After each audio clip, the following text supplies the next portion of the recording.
Good morning, ladies and gentlemen. Here are the top stories of the day as covered on Mega News. Greek citizens stranded across the Middle East are attempting to return home as missile attacks and airspace disruptions continue to limit flights to Europe. Many travelers who were in Gulf countries and Israel are now seeking indirect routes back to Greece.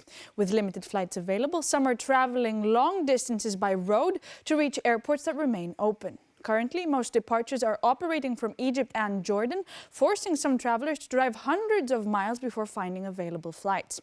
At Greek airports, families have welcomed returning passengers.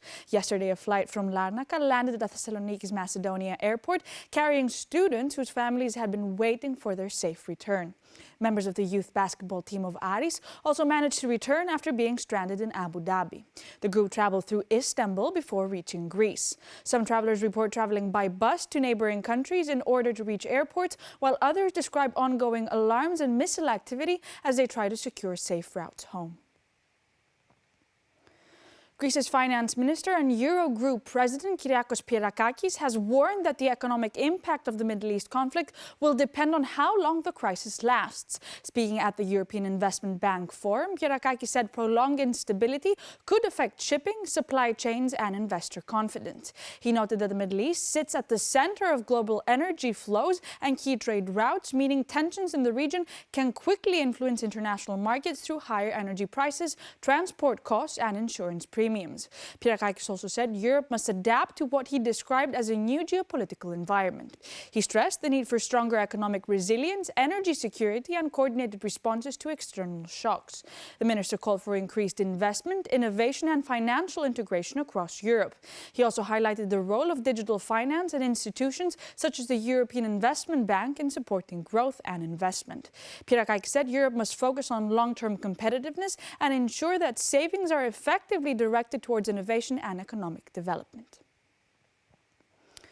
A 17-year-old student was hospitalized after a stabbing outside a high school in the Agios Panteleimonas district of Athens.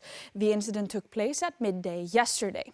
According to initial reports, an unidentified individual approached the student and attacked him with a karambit-style knife.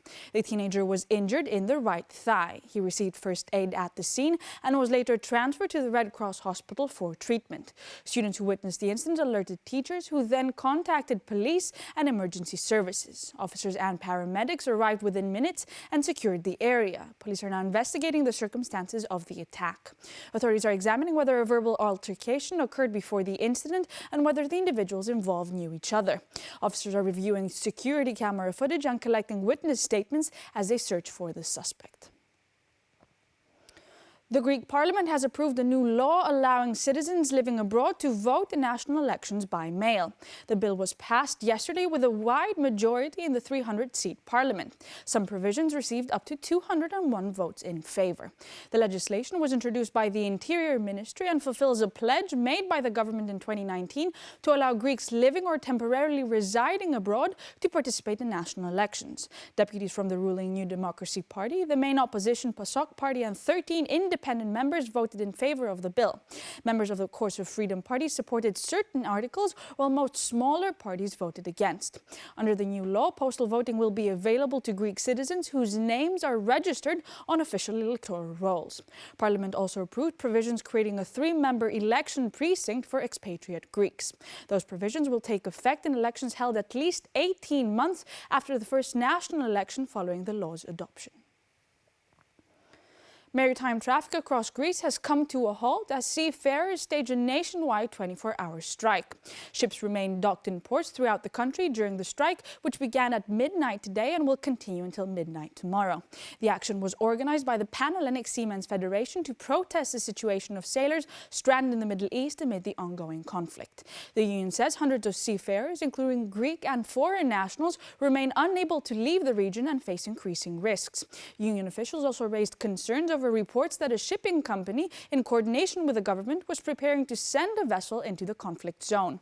Seafarers are demanding the immediate evacuation of crews currently in the area and the designation of the region as off-limits for ships. They are also calling for measures to support maritime academy students serving aboard those vessels who cannot return to Greece to continue their studies.